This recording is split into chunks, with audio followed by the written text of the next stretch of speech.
Bom estarmos juntos mais uma vez. Hoje temos uma manhã especial, aonde vamos estudar a palavra de Deus, como já estudamos com o Leandro, mas agora a mensagem do sermão.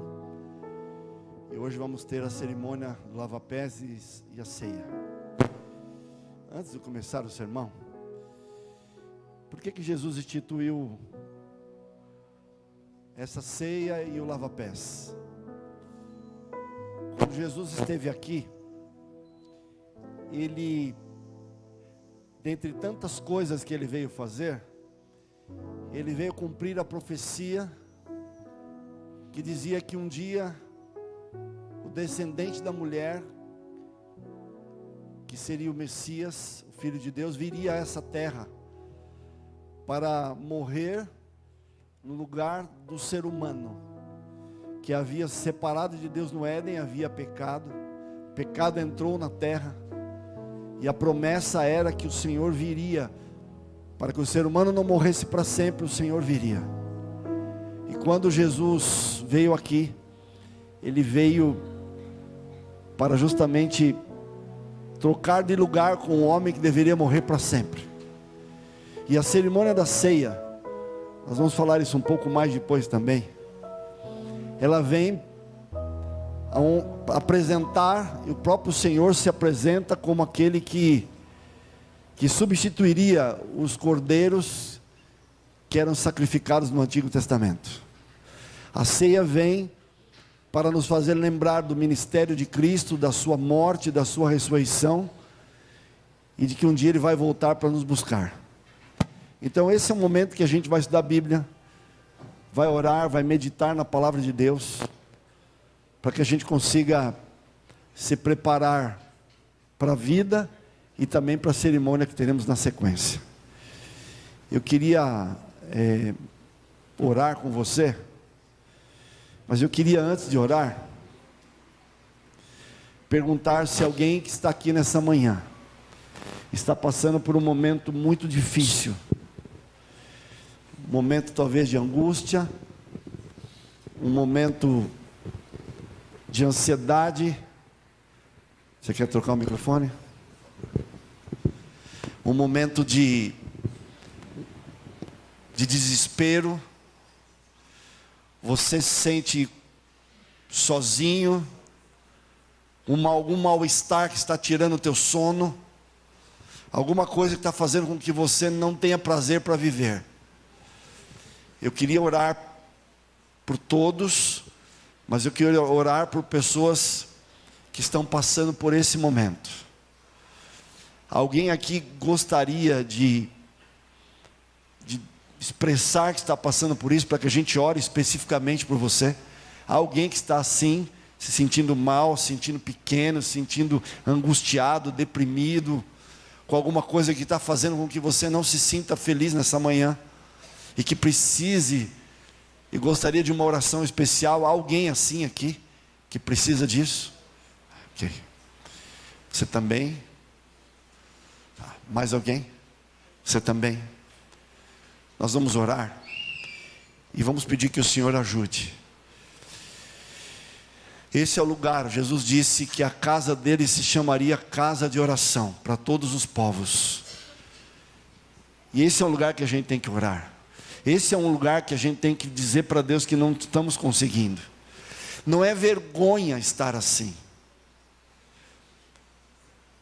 Você não se sinta menor por estar assim.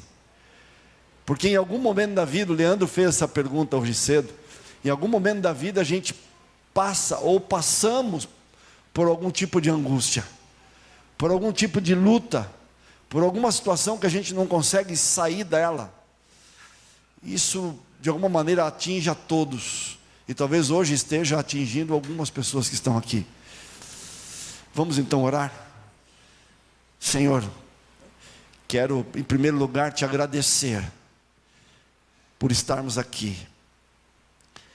Começar a oração dizendo que o Senhor é um Deus maravilhoso, um Deus extraordinário, um Deus que tem misericórdia, um Deus que tem compaixão, um Deus que é tão grande, mas ao mesmo tempo não tão grande, no sentido de estar longe de nós.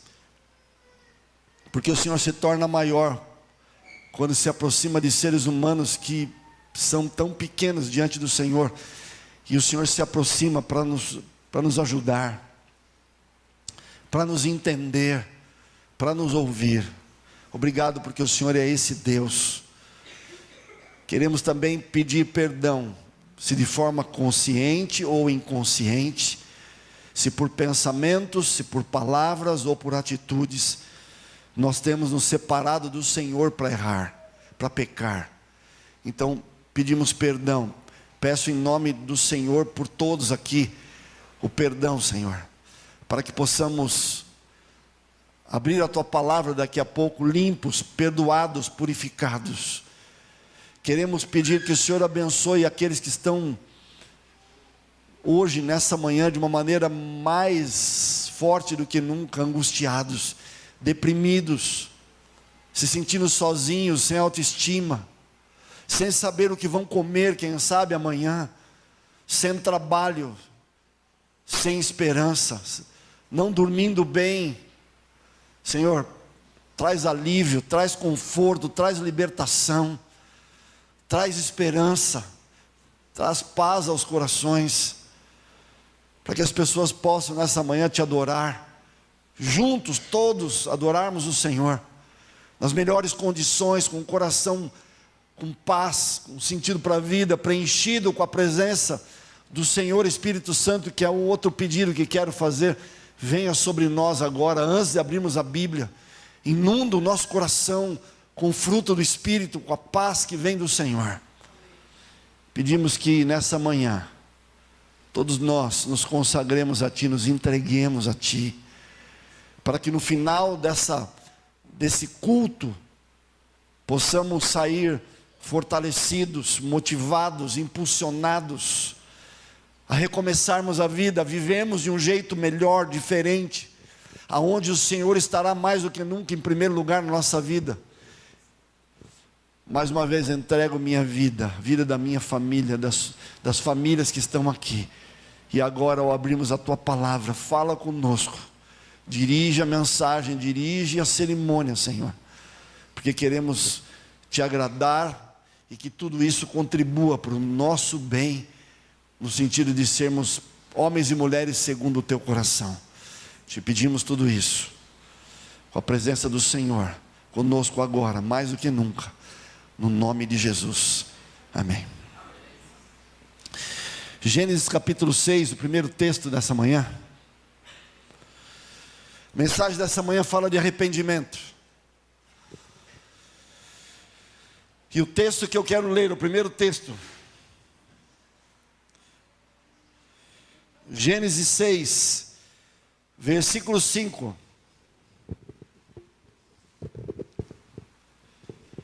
Diz assim: viu o Senhor que a maldade do homem havia se multiplicado na terra, e que era continuamente mal todo o desígnio do coração de cada ser humano.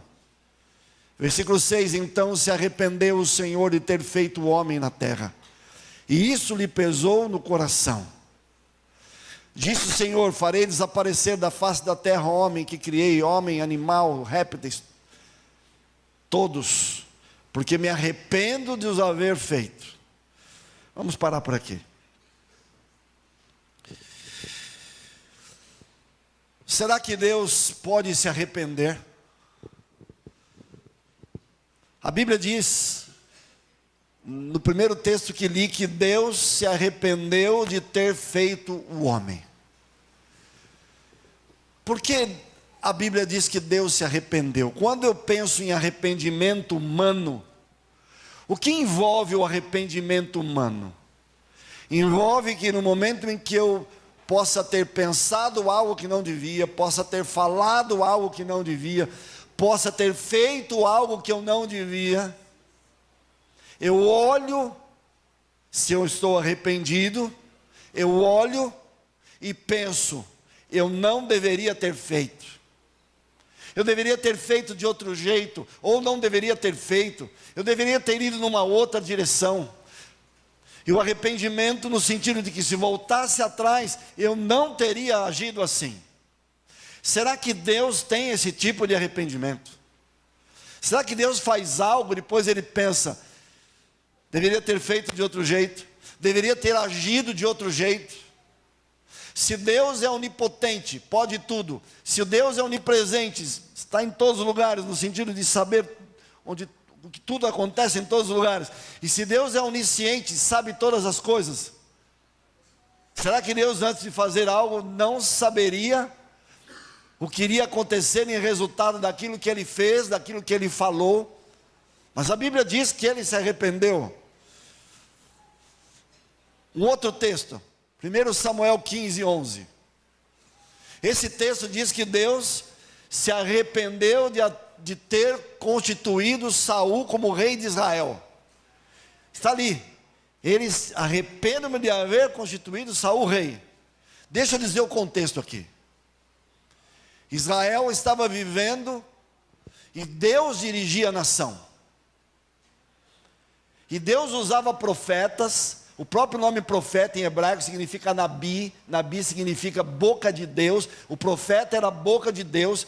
E através dos profetas, Deus, depois da entrada do pecado, homens foram utilizados para que Deus falasse. E o profeta que estava sendo usado por Deus nesse momento da história era Samuel. Samuel foi um dos maiores homens da história. E Samuel, quando estava envelhecendo, os seus filhos não andaram com Deus como ele havia andado. E o povo, ao invés de agradecer que Deus os dirigia diretamente, o povo quis um rei. Porque o povo olhava para as nações vizinhas, as nações vizinhas tinham reis, não seguiam o mesmo Deus de Israel, e os israelitas então desejaram um rei humano. E agora Deus fala para Samuel: Samuel, eles não estão rejeitando você, porque eles disseram: Samuel, você já está velho, tem muita idade, os seus filhos não andam com Deus, então é o seguinte, pede para Deus um rei. Samuel se sentiu triste, mas Deus falou: não foi com você o problema. O problema é que estão rejeitando a mim. Então Deus tinha que dar um rei para eles. E Deus escolhe, foi o próprio Deus que escolheu o rei Saul. Foi ele que escolheu, ele que chamou. Quando Saul se tornou rei, o Espírito Santo tomou a Saul. Ele estava no meio dos profetas, e profetas não são só aqueles que fazem profecias, mas aqueles que falam da palavra de Deus. Saul estava no meio deles, envolvido, o Espírito Santo o tomou, Deus o havia escolhido. Mas por quê? 1 Samuel 15 diz que Deus havia se arrependido de ter constituído Saul. Deus não sabia que não ia dar certo, que Saul começaria bem, mas depois Saul se afastaria de Deus, Saul desobedeceria a Deus, Saul não ouviria a voz de Deus, Saul se deixaria ser impulsionado pela sua natureza humana. Saul chegou ao ponto de consultar uma necromante, uma médium, proibido por Deus, proibido por ele mesmo. Ele morre por desobedecer a Deus, por insistir, por endurecer o seu coração. Ele não se arrepende, ele não muda. Ele chega até a dizer: arrependo-me, Samuel, me arrependi. Até o termo é usado. Mas ele morre por ter se deixado ser influenciado pelo inimigo de Deus. Ele endurece o coração, ele consulta o próprio demônio no fim da vida, ele acaba praticamente se matando. Mas como Deus não sabia disso? Se Deus o chamou, se Deus é onisciente, por que Deus o chamou sabendo e depois dizendo: me arrependi? Parece que um Deus que está fora do controle das situações, não é?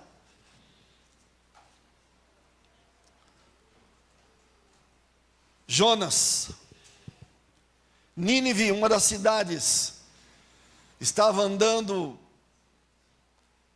numa direção contrária, completamente contrária à vontade de Deus. E Deus havia tentado muitas coisas para que esse povo se voltasse para Ele, para que o povo se arrependesse, para que o povo pudesse mudar, mas o povo não havia mudado. Então Deus chama o profeta Jonas, e manda Jonas pregar. Jonas prega, demoraria 3 dias, para percorrer a cidade inteira, e Jonas simplesmente não queria ir, acabou indo, e Jonas ao entrar na cidade começa dizendo, daqui a 40 dias vai acabar tudo, Deus vai destruir tudo. E Deus manda, Jonas, seja claro, o povo foi longe, eu vou destruí-los, pode avisar. E Jonas foi lá, e olha o que aconteceu, os ninivitas creram em Deus, proclamaram um jejum. Vou descer aqui, posso? Vestiram-se de panos de saco, desde o maior até o menor. Chegou essa notícia ao rei de Nínive. Ele levantou-se do seu trono.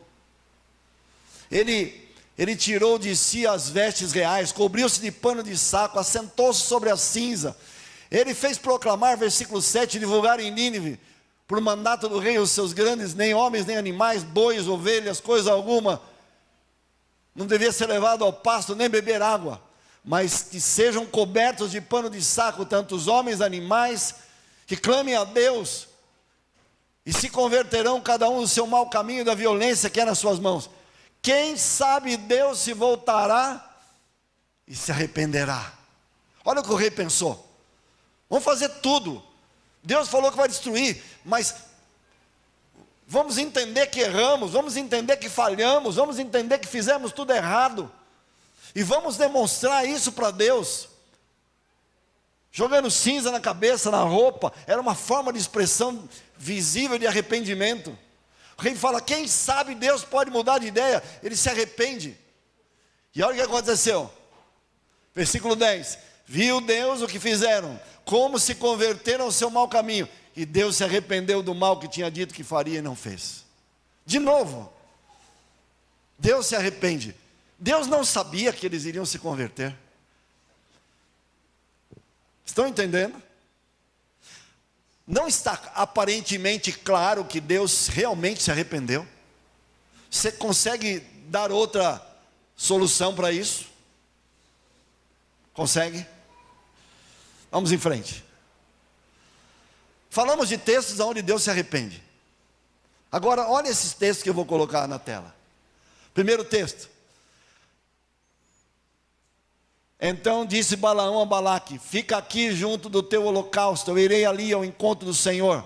Encontrando-se Balaão, o Senhor, pôs-lhe na boca a palavra e disse, Deus falando para Balaão falar para Balaque, o quê? Deus não é homem para que minta. Balaão, fala para Balaque, o rei dos Amonitas, fala para Balaão, Deus não é homem para que minta, nem filho do homem para que se arrependa. Espera aí, agora está dizendo que Deus não se arrepende. Qual é o contexto aqui? Balaão era um profeta de Deus, Balaque era um rei de uma nação que não tinha Deus. Ele chama Balaão e diz assim, Balaão, amaldiçoa o povo, eu pago para você, eu faço o que quiser, mas amaldiçoa o povo de Israel. E por várias vezes o rei fez de tudo para Balaão amaldiçoar o povo, mas quando Balaão ia falar alguma coisa, Balaão abençoava e não amaldiçoava. E chegou uma hora que Balaão disse, vou consultar Deus de novo. Senhor, posso amaldiçoar? Não. Aí, Deus manda um recado para Balaque, fala para ele que eu não sou homem, se eu disse, está dito, eu não sou homem, eu não me arrependo. Agora está dizendo, Deus não se arrepende. Outro texto, olha que interessante. Agora vai falar de Saul. Ele não tinha dito que ele havia se arrependido de ter colocado Saul? No mesmo livro agora. Saul ele tinha uma postura de rebelião. E olha o que é dito sobre a postura de Saul. Porque a rebelião é como o pecado de feitiçaria, e a obstinação é como a idolatria e o culto a ídolos do lar. Visto que rejeitastes a palavra do Senhor, Samuel falando para Saul, usado por Deus: Saul, visto que você rejeitou a palavra do Senhor, Deus também te rejeitou, para que não seja rei. Então Samuel lhe disse: o Senhor rasgou hoje de ti o teu reino, deu ao próximo, que é melhor do que você. Também a glória de Israel, está falando de Deus, não mente, não se arrepende, porque Deus não é homem para se arrepender. No mesmo contexto, ele fala primeiro que se arrepende de ter colocado Saul, e agora ele fala que não se arrepende. Será que a Bíblia está se contradizendo e há um problema teológico aqui?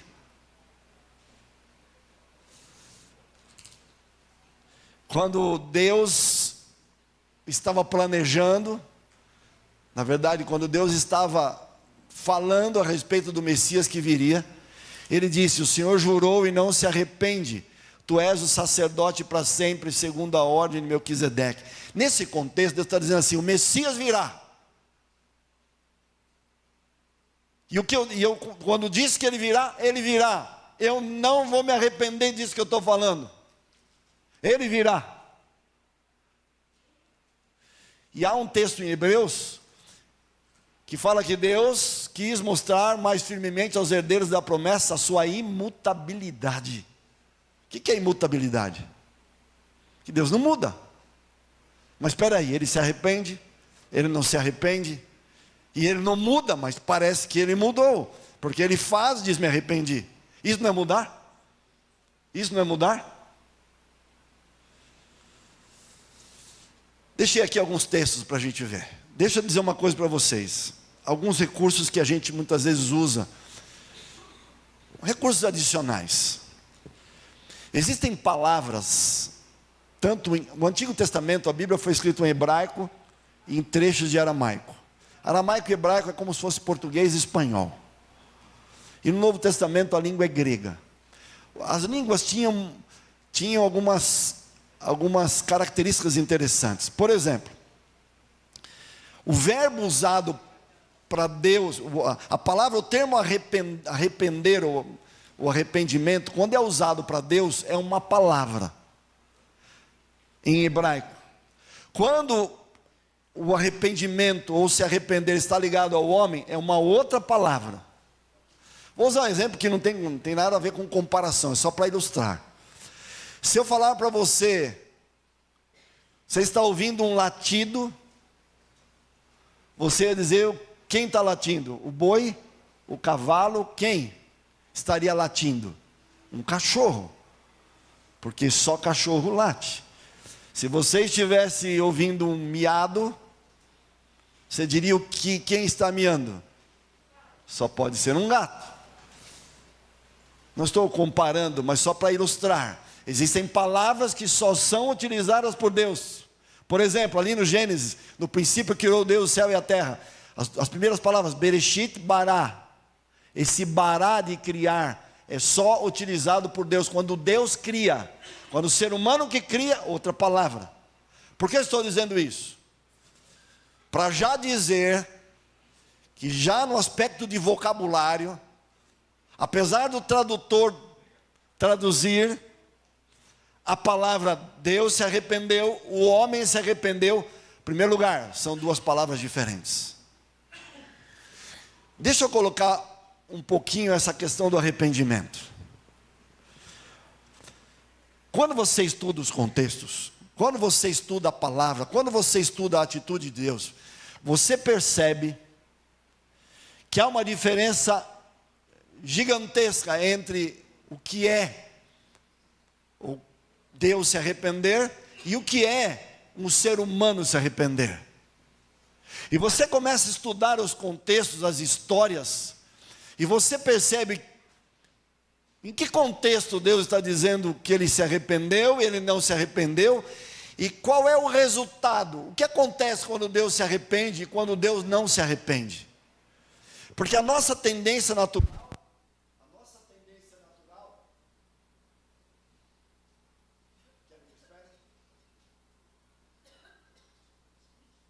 Não é. Ah.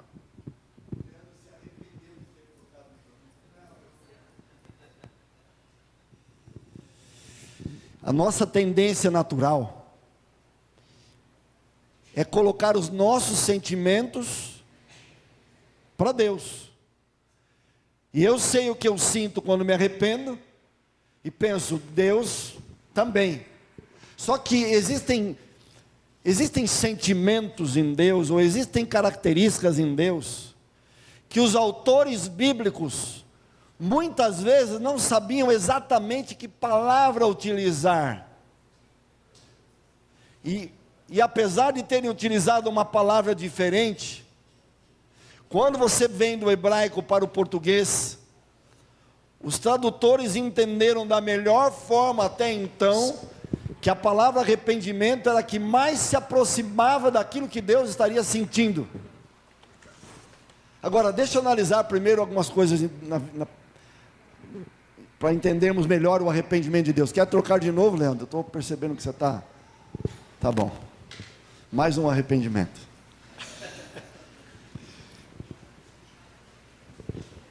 Vamos entender cada história dessas que eu coloquei para a gente entender isso. Primeiro,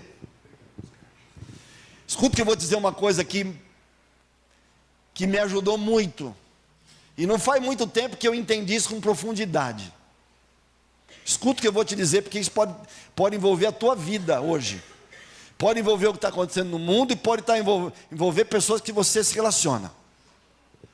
Você já fez a pergunta: por que Deus permitiu ou permite que algumas coisas aconteçam? Você já olhou alguma situação e pensou assim: se eu fosse Deus, eu teria feito isso, não aquilo. Se eu fosse Deus, eu teria respondido aquela oração. Já ouviu alguém dizer, ou você disse, por que Deus agiu assim? Por que essa situação?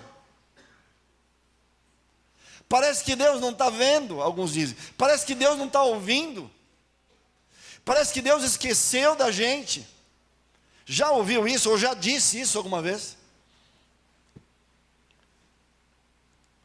Quantas vezes eu já ouvi? Se Deus pode tudo, por que o meu marido não muda? Se Deus pode tudo, por que minha esposa não aceita Jesus? Se Deus pode tudo, por que não vem um emprego? Se Deus sabe tudo, por que eu continuo sozinho? Deus sabe que eu estou sem comida, por que não vem rápido? Por que não vem do jeito que eu quero? Nunca passou isso na tua cabeça? Você nunca fez uma oração esperando Deus responder alguma coisa? Às vezes não responde na hora, às vezes não responde do jeito que você quer, e você pensa, peraí, na minha ótica, na minha maneira de pensar, Deus deveria ter feito assim. Isso é algo que eu ouço sempre, de cristãos e de não cristãos. Se Deus é bom, por que existe sofrimento? Essa é a pergunta clássica. Se Deus pode tudo, se Deus sabe tudo, porque a gente se coloca no lugar de Deus, e a gente pensa assim, nessa situação, eu faria isso. Porque você usa a tua capacidade de raciocínio, você utiliza o teu conhecimento, você entende que está usando de bom senso, de prudência, e você pensa, não tem lógica isso, eu faria diferente. Ok? Guarde isso. Segundo ponto. Agora eu quero que você ouça e preste atenção no que eu vou te dizer. E é uma coisa forte que eu vou dizer. E não é fácil, mas é assim que é. Muitas vezes, escute, muitas vezes Deus quer fazer algo que, se Ele fizesse imediatamente do jeito que Ele quer, do jeito que Ele entende que é o melhor, não daria certo. Vou dar um exemplo. Primeiro, o povo pediu um rei. Deus não queria rei, mas o povo quer um rei. Quem era o rei que Deus gostaria de colocar, se fosse possível? Alguém como Davi, porque Davi era um homem segundo o coração de Deus. Mas por que Deus já não colocou alguém como Davi para reinar? De primeira, era o melhor. Para quê? Aqui vem o problema.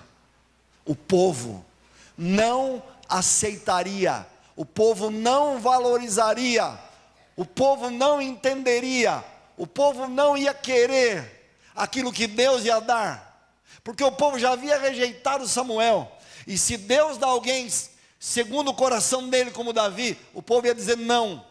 Então Deus, no seu amor, na sua misericórdia, Ele tinha que fazer algo previamente, que Ele sabia que não ia dar certo,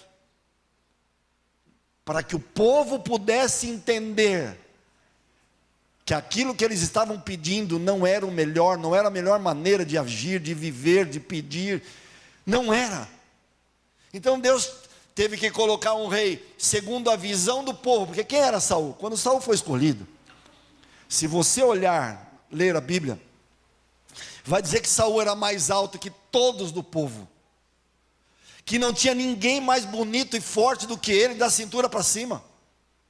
O povo, quando viu Saul, o povo se maravilhou e disse assim: nossa, olha o nosso rei, olha o tamanho dele, olha a altura dele, olha os músculos, olha a força dele.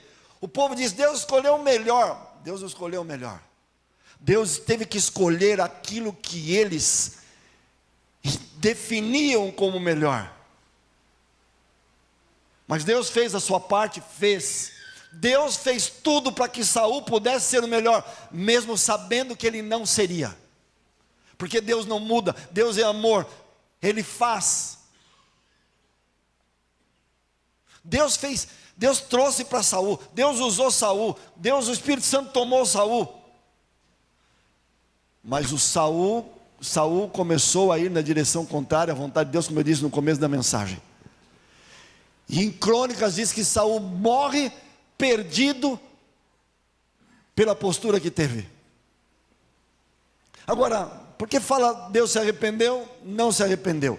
Queridos, o arrependimento de Deus não tem a ver como se voltasse atrás, se Deus pensasse, deveria ter feito. Não, o arrependimento de Deus, a palavra é naham em hebraico, está ligado a Deus mudar a sua estratégia, mudar a sequência dos acontecimentos.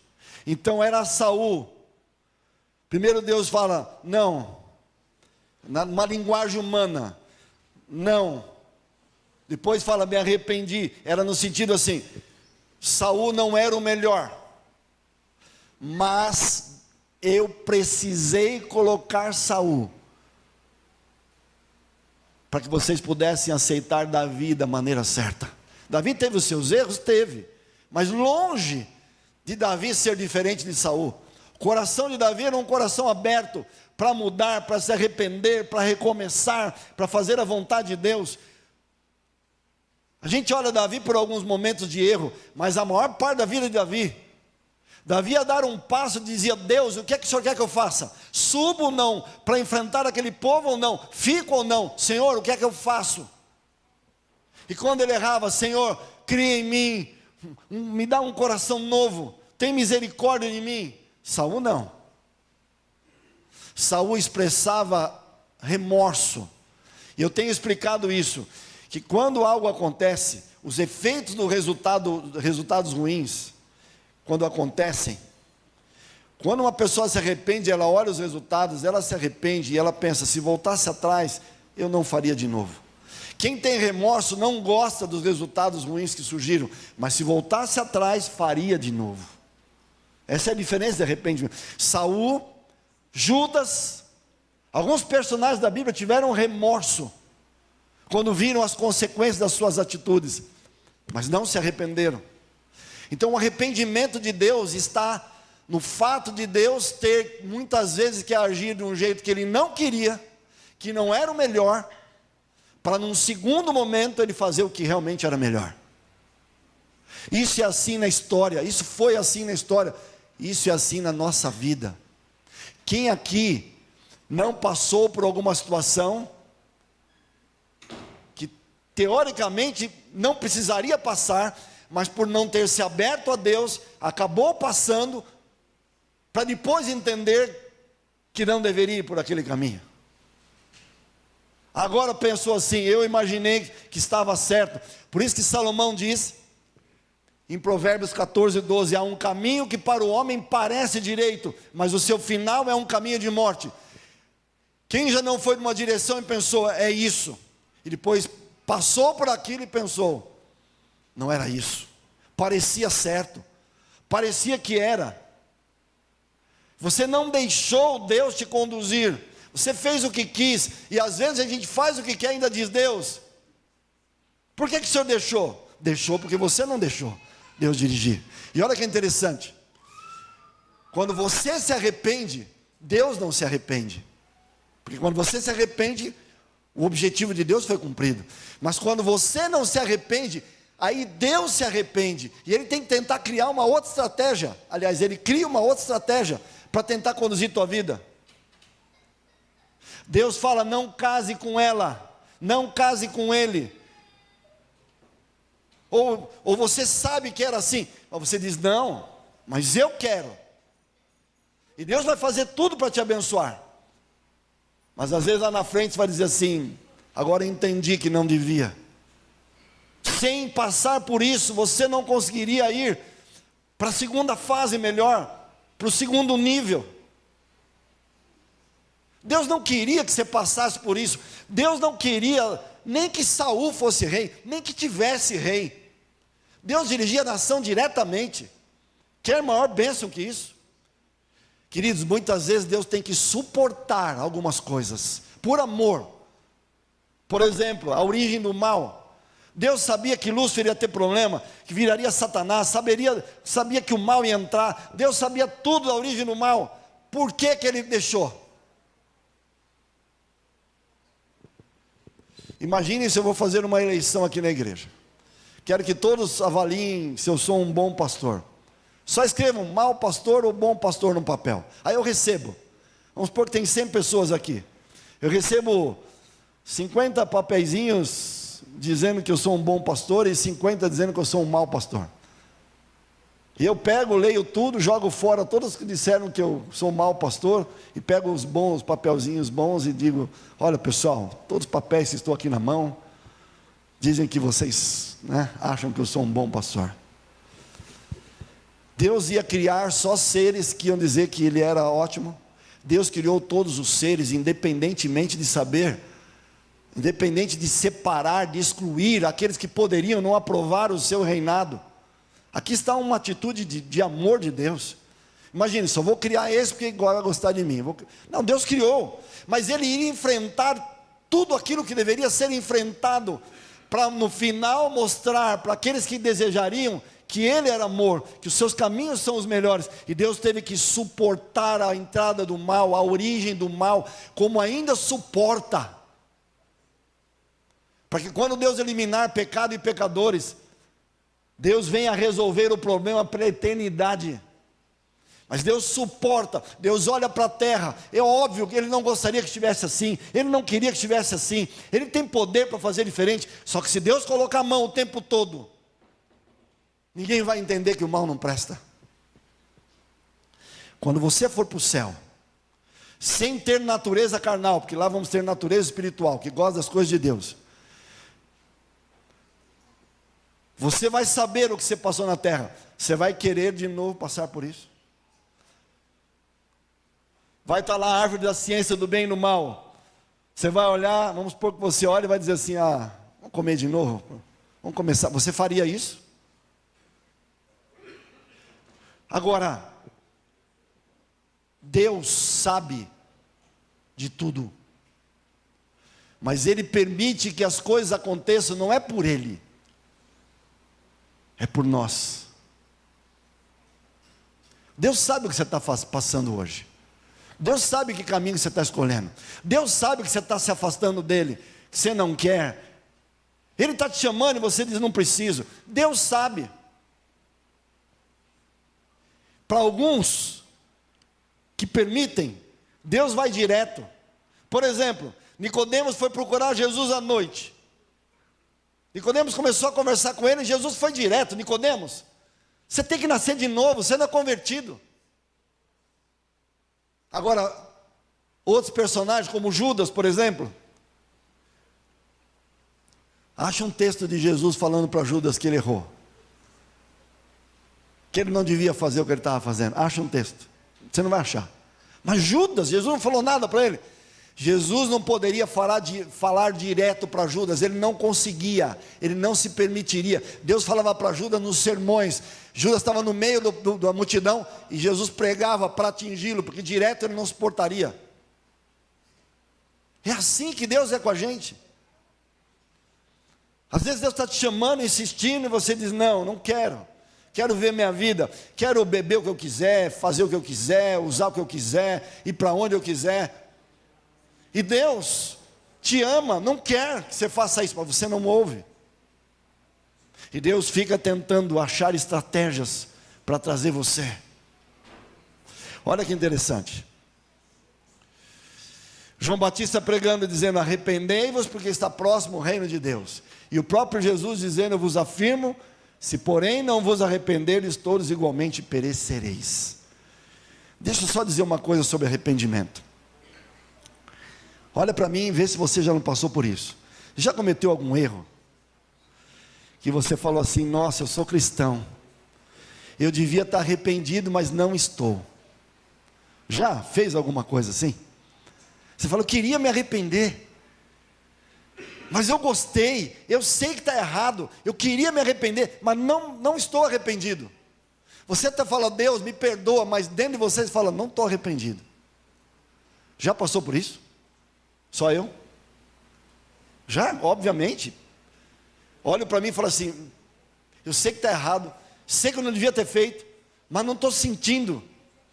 E aí sente pior, porque você fala, pelo menos se eu me sentisse como alguém arrependido, ainda pelo menos seria melhor. E Jesus diz, se eu não me arrepender, eu vou morrer.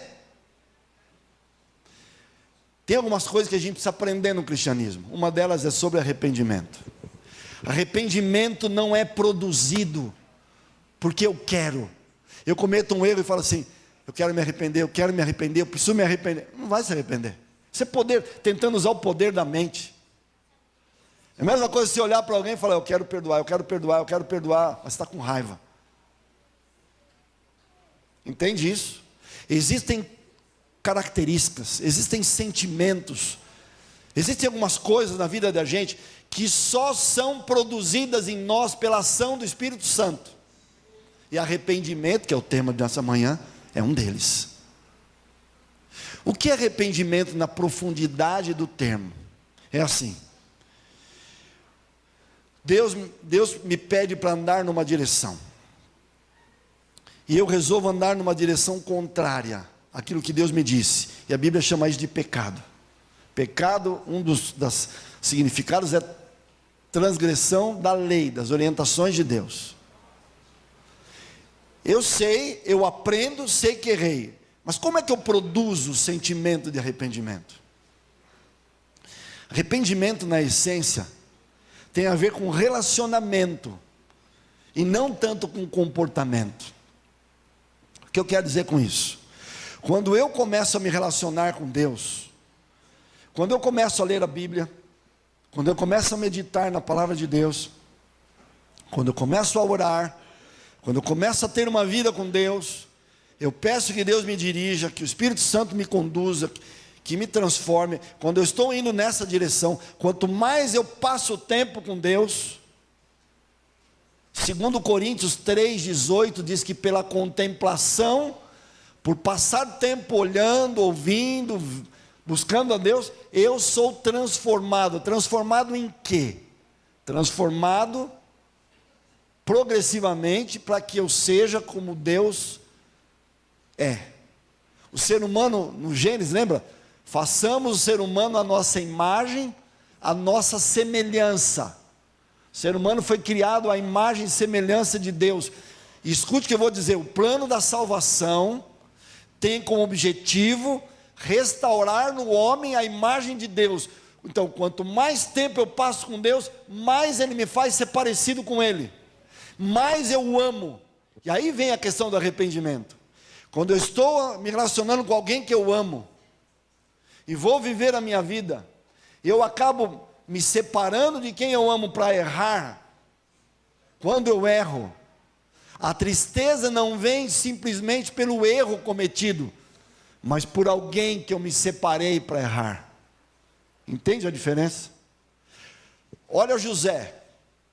José estava sendo pressionado pela mulher de Potifar para ter uma intimidade com ela.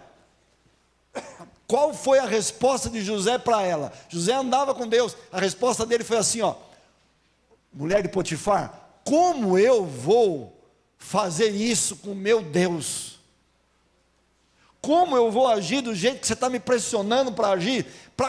Porque para fazer isso, eu tenho que magoar ele, eu tenho que me separar dele.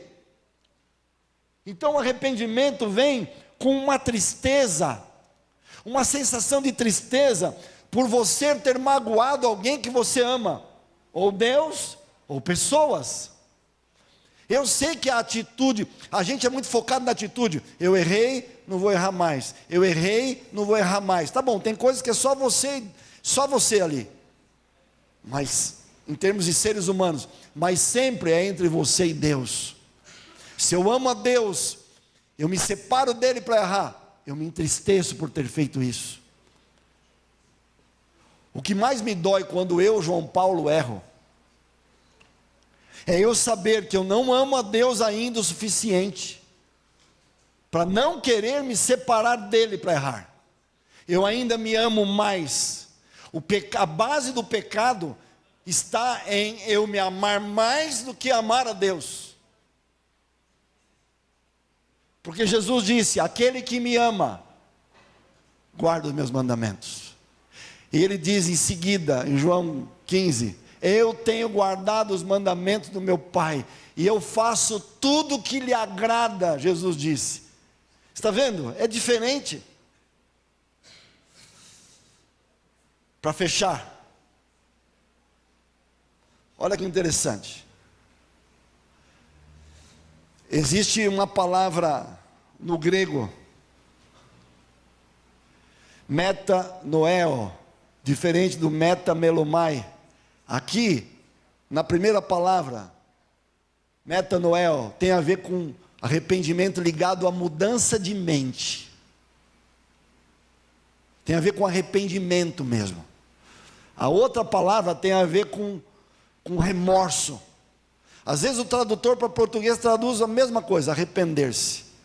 Porque Saul disse, me arrependo. Judas disse, me arrependo. Mas não era um arrependimento de mudança de mente. O remorso é um sentimento humano, produzido por nós. Arrependimento é produzido por Deus.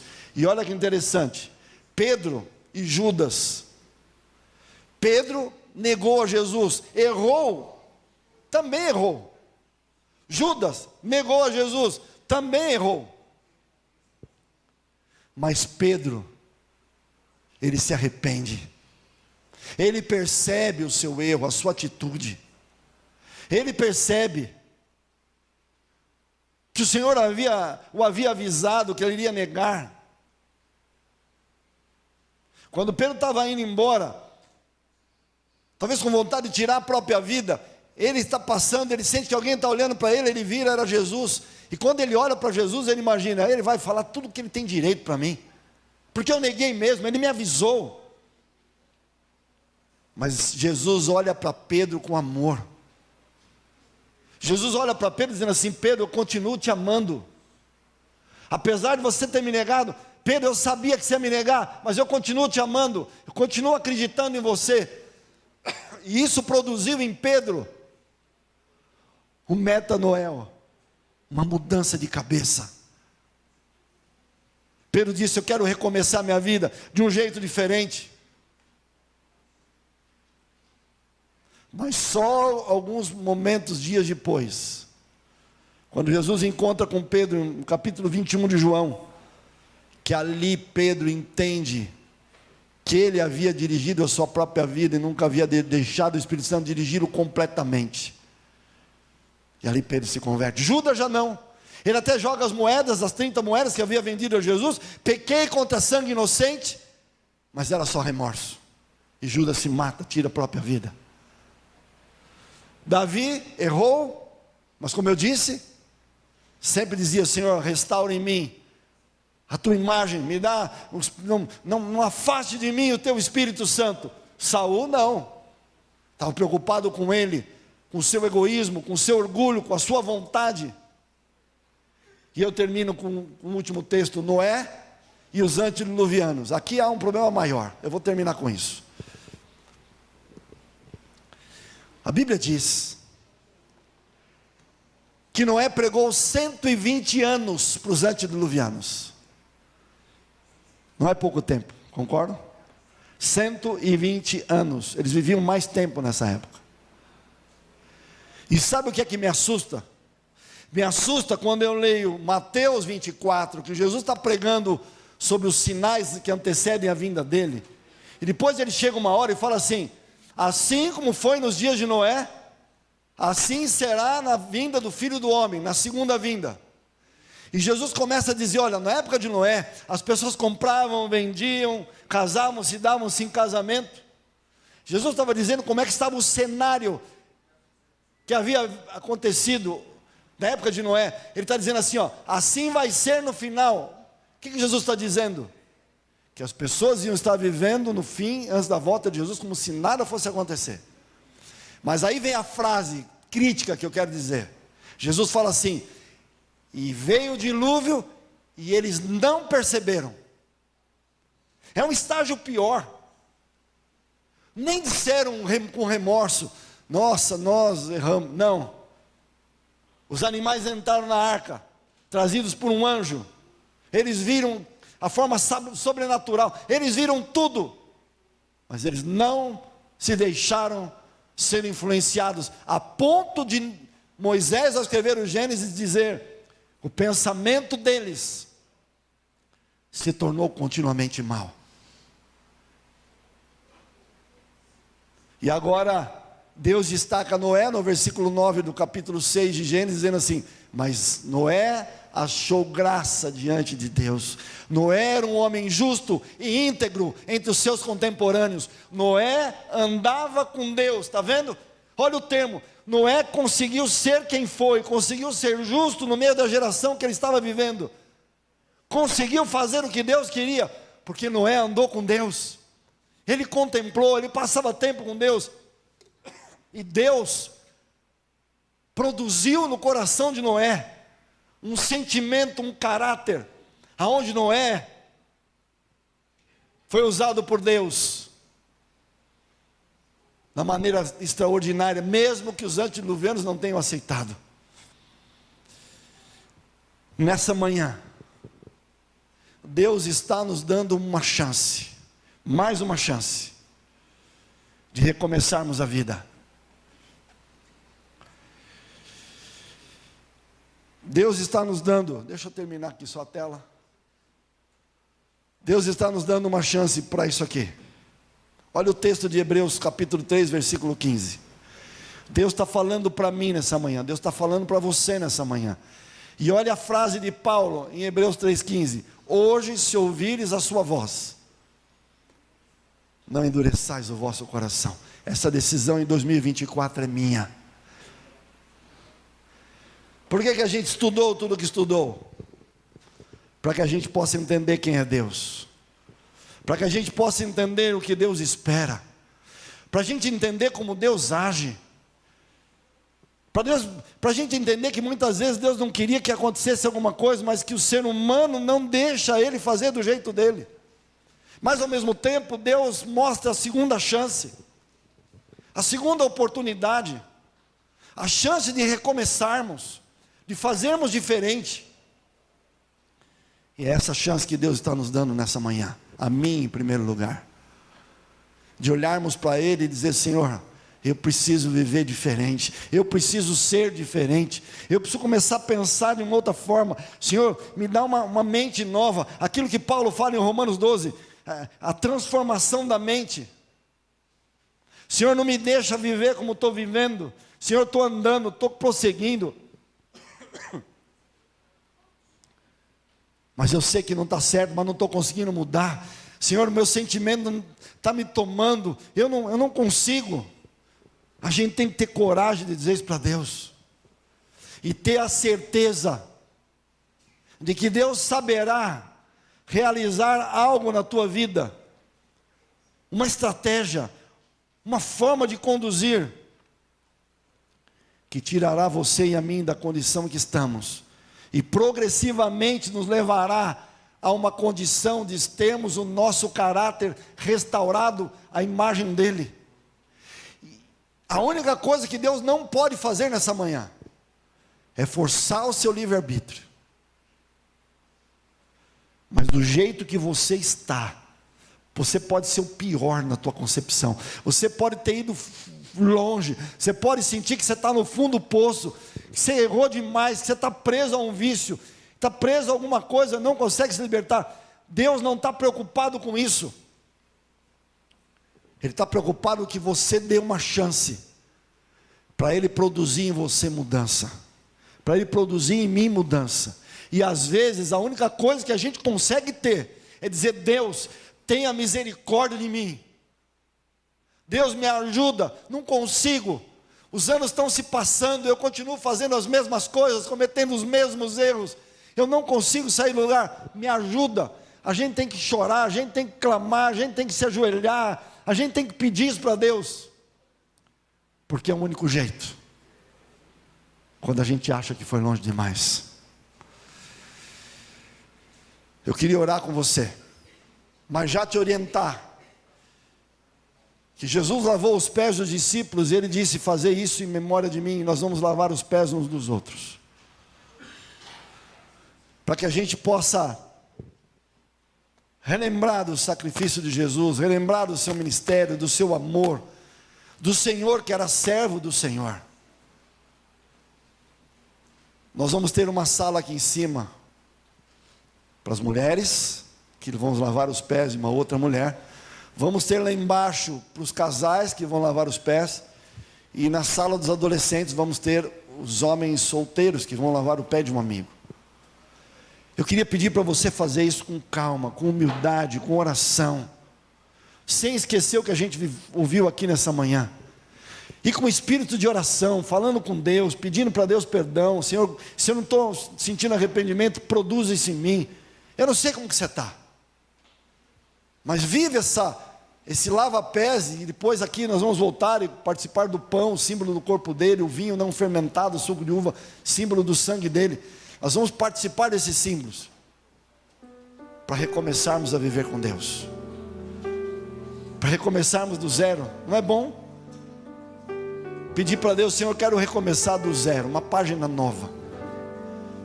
Talvez você olhe para o seu passado e pense assim: está tudo sujo, tudo errado. E Deus te dá a chance, e vai te dar, estar te dando, da gente recomeçar. O grupo vai cantar. Eu não sei se você já escolheu alguém. Se você está com a sua esposa, lave o pé da esposa, lave o pé do marido. Esse é aquele momento de a gente se reconciliar, sabe? Ter humildade de dizer: esposa, errei, marido, errei, vamos recomeçar do jeito certo. Esse é o dia de você falar para uma pessoa, alguém que você acha que: poxa, eu vou lavar o pé dele, vou passar um tempo de comunhão com ele. Vamos fazer isso. O grupo vai cantar. Louvado seja Deus por ter vocês aqui, viu? Mais uma vez. Aproveite esses momentos para ter comunhão com Deus. Esqueça de tudo. Você vai fazer depois, você fez antes. Pense na palavra do Senhor nessa manhã.